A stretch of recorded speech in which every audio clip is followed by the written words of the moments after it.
Hi there, this might be a little weird. You see, I started working on this video over a year and a half ago, and when I went into DaVinci Resolve, all the footage was missing.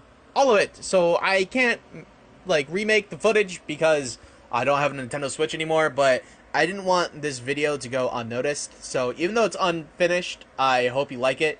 This was originally going to be the first video I was going to do for the channel, but it's unfinished. There's more things coming, but I'm sorry this one's unfinished. I can promise you the next one isn't going to be. I hope you like it.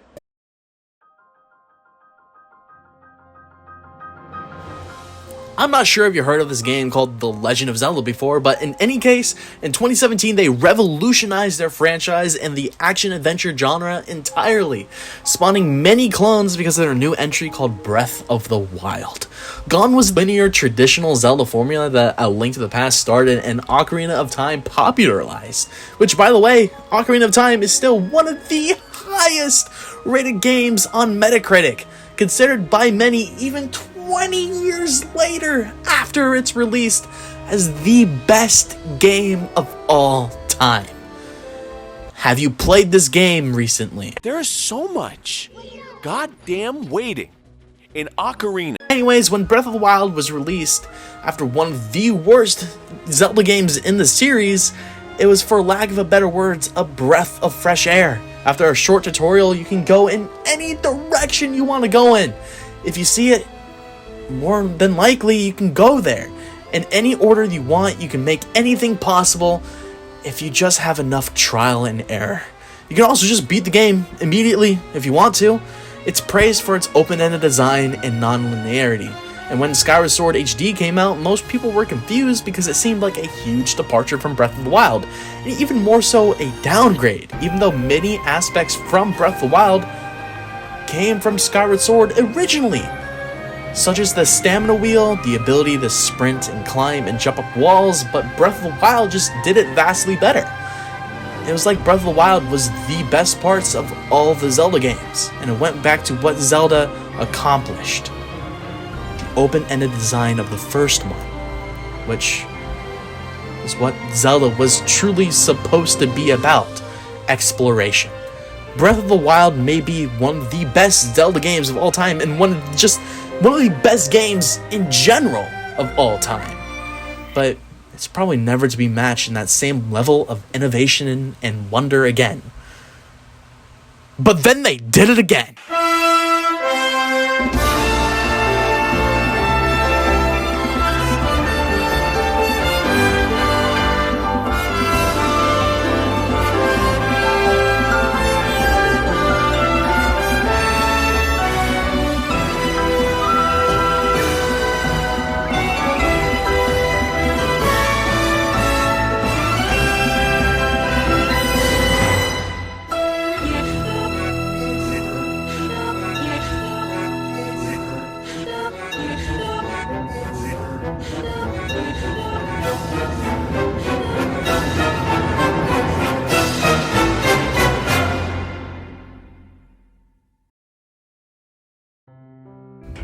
I hadn't really played a game that was like Tears of the Kingdom at the time, and also it kind of just brought back certain memories and just kind of made me remember, like, this is somewhat familiar to me, you know, even though it's a lot different than what I did play on the 3DS. Yeah, there was still like memories coming back. Yeah, and just the way, I don't know what it was. It was the way that the game was designed, where there was puzzles, there was like new mechanics I've never seen in a game before, and just, of course, like how pretty the game was. Yeah, that was pretty much the first thing that like really caught my attention. Was like, this game is beautiful. I have rewritten this part of the script so many times, and this is just going to be the one I am going to stick with. The clip that you just heard is from my podcast, said by my co-host, Corey. He recently had a long period of time where he didn't play any video games at all. He didn't find any enjoyment in the games that he used to love, and all the newer games turned off his interest in gaming entirely. He thought that the pure time investment with trying to play video games was too daunting for him, so he stopped playing entirely. That was until I started to introduce him to all these different games that he's been missing out on. Games like Baldur's Gate 3 and, more importantly, Tears of the Kingdom. And that, more than anything else, got him back into gaming, and the hobby that he loved. I'm not going to try and lie to you. I mean, it says it in the title of the video. I didn't always think of Tears of the Kingdom the most fondly. While yes, I do have problems with this game, and that Tears of the Kingdom does have flaws, I've grown to respect and love this game even more so than its predecessor. This franchise is really important to me. I've played The Legend of Zelda since I was really young. The series has changed the fundamental core of who I am as a person, and is the reason I am the way that I am today. I want to do not only this video game, but also the series I have grown up with the justice it deserves. I'm going to try to tackle every part of the game that absolute best that I possibly can. And no, I'm not going to touch on everything like the little details, but I'm going to try to explain all the big, important main parts of the game, and the pros and cons of them, which, I mean, I guess that means we start with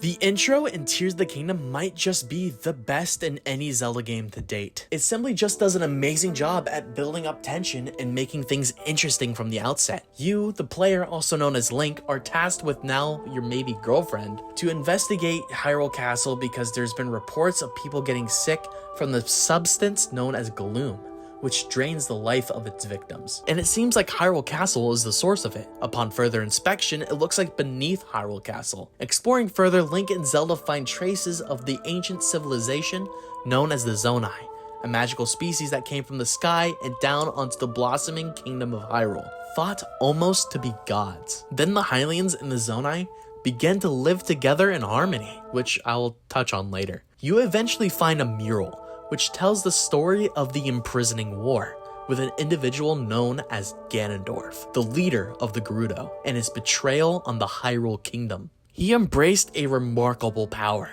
and laid siege on the Hyrule Kingdom, sending an army of monsters to attack the Hylians. With the ever-increasing presence of the gloom, Link and Zelda travel deeper into the depths of Hyrule and find Ganondorf. But don't worry, you have the Master Sword, you can...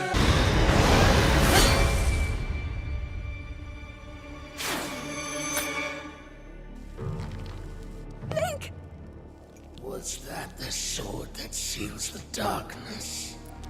The blade that shatters so easily against my power cannot save you from me. This is why the introduction in Tears of the Kingdom is the best in the entire Zelda series, and maybe one of the best in gaming in general. Ganondorf actually feels like a threat. As a Zelda fan, I know already how evil and malicious Ganondorf can be. It helps that even more in this game, Ganondorf is the best that we have ever seen him in the entire series. It also helps that Ganondorf is voice acted, fully voice acted for the first time in the entire series. And the wonderful Matt Mercer plays him. You might have heard him from Overwatch, or he's also the Dungeon Master from Critical Role. And he just does an amazing job. Oh no! Queen Sonia!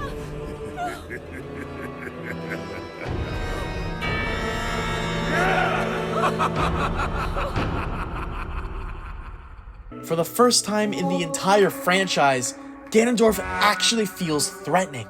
You, as the player, feel like you're put up against a truly impossible task. You know, due to the fact that he broke the Master Sword. Ganon then starts to lift Hyrule Castle up into the sky, and he begins to sink in the depths below. Link tries to save Zelda, but fails, and Zelda mysteriously drifts away. From this point onward, this plays out actually pretty similar to Breath of the Wild. Tears of the Kingdom gives you then, after you wake up from that event in Hyrule Castle, a playground to get familiar with the game's mechanics known as the Great Sky Islands, which, in my opinion, even though it is very similar to Breath of the Wild's Great Plateau, the abilities you later unlock while exploring the island make it better to explore because of the abilities. Your first goal is to make it to the Temple of Time, and when you get there, you are introduced to an ancient Zonai named Rauru. Rauru tells Link that in order to proceed through the Temple of Time, he must unlock abilities to further aid him in his quest, and those abilities will allow the Temple of Time doors to open. He guides you to 3 locations on the map, and completes certain trials known as the Shrines might be one of the best things about both Breath of the Wild and Tears of the Kingdom. They act sort of like mini dungeons, kind of like a substitute for having lackluster main dungeons. Damn it.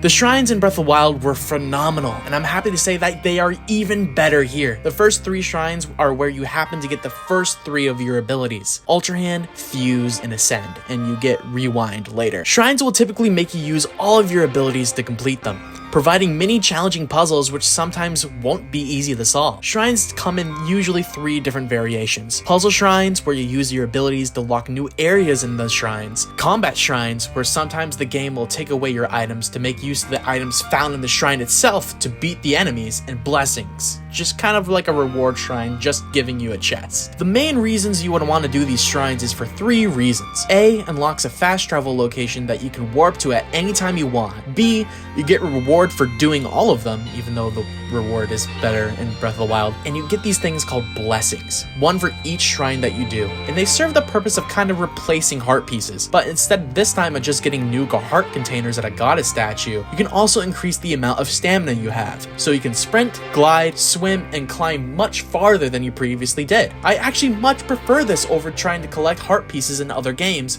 because not only do you have more options on what you can do with these blessings, but the shrines to get them are actually pretty fun. I actually will go out on a limb and say almost every single shrine in Tears of the Kingdom and Breath of the Wild are unique and actually fun to do. There are going to be some shrines that are going to rack your brain and test your patience, but that's why I enjoy them. The majority of the shrines too have multiple ways to solve them. The game tries to push players towards one way to solve them, but you don't have to do it in the way the developers intended.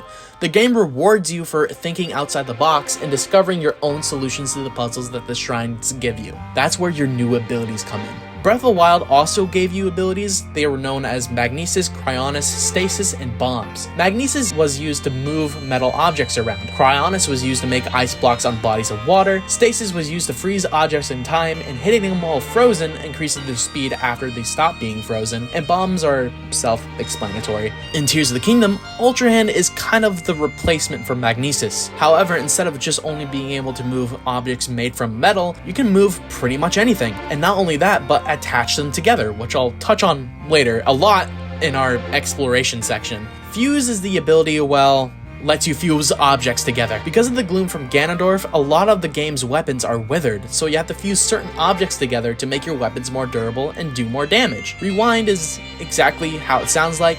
You rewind an object back to their original position from when you first moved it. And Ascend might be one of my favorites. All you have to do is find a roughly flat surface above you and you'll be able to ascend through certain objects or terrain, making climbing in bad weather much easier. Chances are you would roughly have to use at least half the abilities to make it through one shrine in some way. And these shrines not only teach you how to use these abilities the best in the shrines, but also apply them better in the overworld as well. When you finish all the shrines on the Great Sky Island, you are tasked with going back to the Temple of Time and opening the main door. And Rauru fares you farewell. You find a mysterious rift in time and you send the broken Master Sword through, revealing that Zelda is still alive, but thousands and thousands of years into the past, telling you to come find her. And then you jump off the main Sky Island and start descending into the